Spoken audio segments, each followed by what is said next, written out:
Hey Chromies! Today's video is the first in a series I'm going to be doing back to basics. So today's video is the basic. It is foundations and concealers. So if you're interested, stick around. Okay, so in terms of the order in which I do my makeup, I always start with the eyes. I do the powders, loose powders, all that good stuff, because inevitably you end up with something down here. So I do that. I save the mascara and the brows for last because we're going to finish with a loose powder, and sometimes the loose powder ends up on the mascara and then you have like a foggy looking lash. So just eyeshadow and eyeliner first. Then on to the good stuff. I've said it before, I'll say it again. You can get away with drugstore brand foundation quite well, actually, in my opinion, with a good primer. And priming your face and all these steps I'm going to show you don't have to be an everyday thing. For some people, this is just too much. But if you got a special occasion and you're looking for good all-day coverage, sort of on a budget even too, this is what you need. So a primer. I have several here. So this happens to be my favorite, but you know, maybe I'm just a MAC girl. It's MAC's Prep and Prime, and it's a white sort of base, and you need a pea size for your whole face. I tend to get shiny in my T-zone. So MAC makes an oil control lotion. I also put a tiny bit of that on the T-zone after the primer. It helps with the shine. Urban Decay makes a primer. This one, I love Urban Decay. The primer I'm not entirely sold on yet. I feel like it's sort of waxy. Another at-home tip, and I don't have it out here right now. I'm looking for it. It's actually Preparation H anti-chafing gel. No, it's not a yeast infection treatment or anything like that. It's anti-chafing gel, which works great for chafing if you're wearing a skirt between your legs. Wonderful. But it also doubles as a drugstore primer. So you pea-size amount over your whole face, and that seems to do the trick as well. I haven't been able to find it in a drugstore, so I do have to order it off Amazon, and I'll include the link to exactly what it is you're looking for. So I'm going to get started. I'm going to just move my hair back a little bit here. As you can see, I left my face naked, pimples and all. So I'm going to use a little primer, just a pea-size amount on my finger. This is all I have right here. And just rub it in. Oh, also what I did is, I moisturize every day. I think, you know, even if you have an oilier face, a moisturizer is good. It just really preps the skin nicely. So I've moisturizer, there's the primer, done. Now, the next trick for the liquid foundation is your application tool. Your fingers, in a pinch, great, but I don't like them because you end up with streaks. You end up with some spots that are heavier than others. You maybe have a line. Some places are thinner, some places are thicker. Not great. Sponges are disposable. They're supposed to be disposed of, and who does that? Hardly any of us. So just like a sink sponge, it stores a lot of grime, and it's a moist area, and it's going to pick up bacteria, and you lose most of your product in the sponge, and who wants to waste product? So my solution is my favorite brush. I actually got it from Target. I don't remember who makes it. I'll find out and include it. Is a stiff, real stiff, thick brush like this, and this is what I put my foundation on with. So my favorite drugstore foundation is Revlon Color Stay Combination Oily. Wonderful. And I think it was $10. It's my favorite. Personal preference. So I just take some like this, and I use my hand as a palette all the time. I just dump a little bit out. Comes out pretty fast, so careful.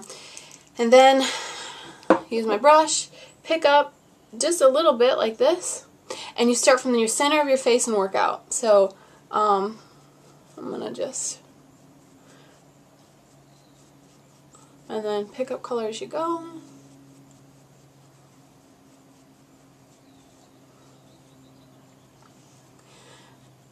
Now, some people, well, let me say, it was only a couple years ago that I learned there was a difference between concealer, or I'm sorry, foundation, what I'm using right now, and concealer. And the concealer I'll show you in a second here. Concealer is exactly how it sounds. It's used to conceal things. So I use concealer every day for down here. Concealer you would use to conceal breakouts, or you know, it's something that just takes something a little heavier than a liquid foundation. So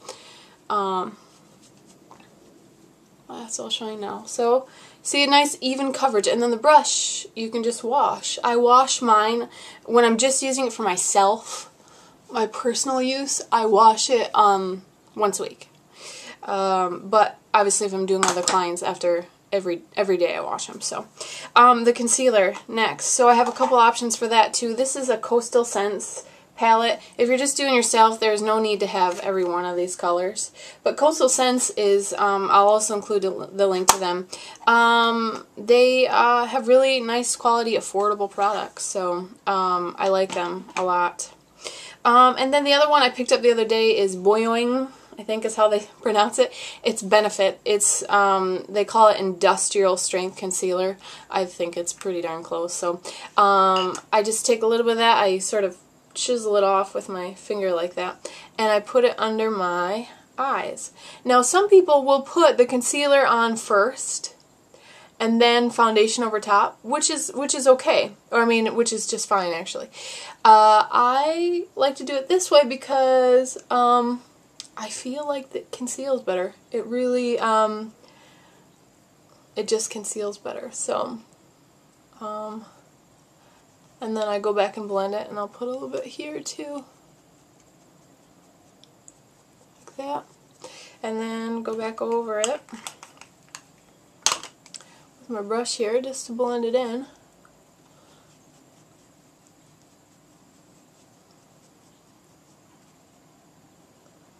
There. Sorry, I'm sort of off center.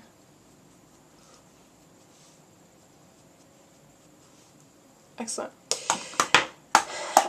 Also, I should note too that if you do have a blemish that you'd like to cover, yellow counteracts the red. So look for concealers that have a yellow hint to them. They don't have to be yellow.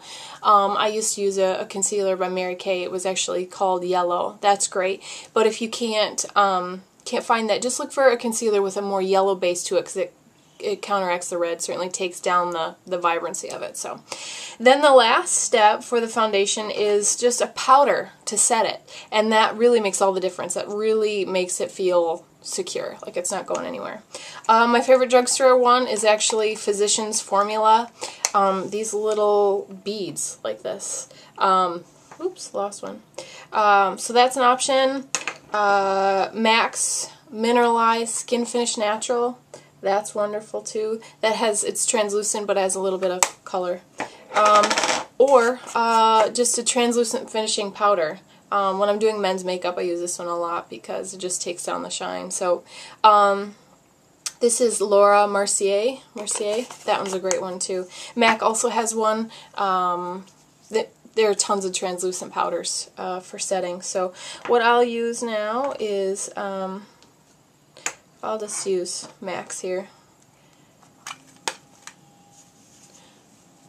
And just coverage isn't, I mean, at this point you're covered. So right now all you're looking to do is just set it. You're not really looking to add any more coverage, I guess. There. And that is foundation. So let me finish it off, wrap it up, and come back and tell you what I do to finish the look. Okay, so I penciled in my brows, threw on some lashes. The glue's actually still drying. It's white. I did find the Monistat anti-chafing gel. It looks a little something like this. And like I said, I'll include the link on where you can buy this, but it works great. I just use a little pea-size mount, and I think I got 2 of these for $8 maybe, so really inexpensive. I did forget to mention one primer that is also pretty great. It's Stila's One Step Correct, and it has those 3 spiraling colors. If you have uneven skin to begin with, if you've got maybe rosacea or some darker spots or some lighter spots, this is really good to tone all those down, make them more the same. So it is a little bit more expensive. I think this is more in the $30 range, but not only does it correct, it also prepares the skin, makes a nice base to hold your foundation, so that's an option too. Then to finish it off, you have a couple options.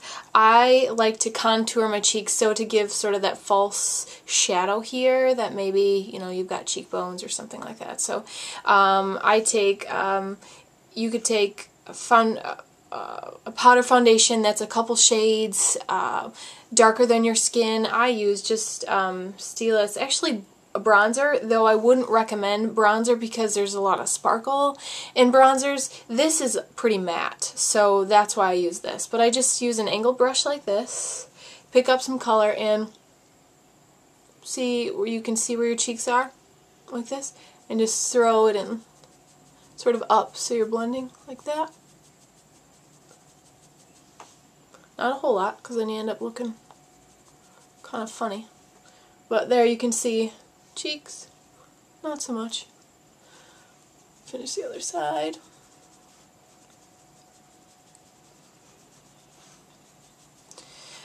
You can also add some bronzer. With a bronzer I use this brush because it doesn't pick up very much color.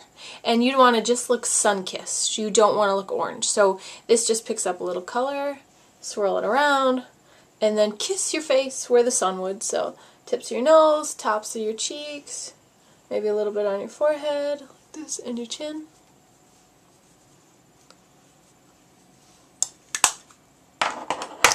And there you have it. I hope you enjoyed the video. Certainly, I don't think the comment field in my posts is working for some reason. We'll figure that out. I'm no good at it, so I'll have my husband do it when he has a chance. If you have questions, email me on the sidebar there. Contact, always email me. I'm very accessible by email. Or on my Facebook page, ask any questions. I love questions. I'm not always quick at getting to them because I like to research them sometimes. I like to give long answers to answer it fully. So thanks so much for watching. I appreciate all your support. Thanks so much, Chromies. Bye-bye.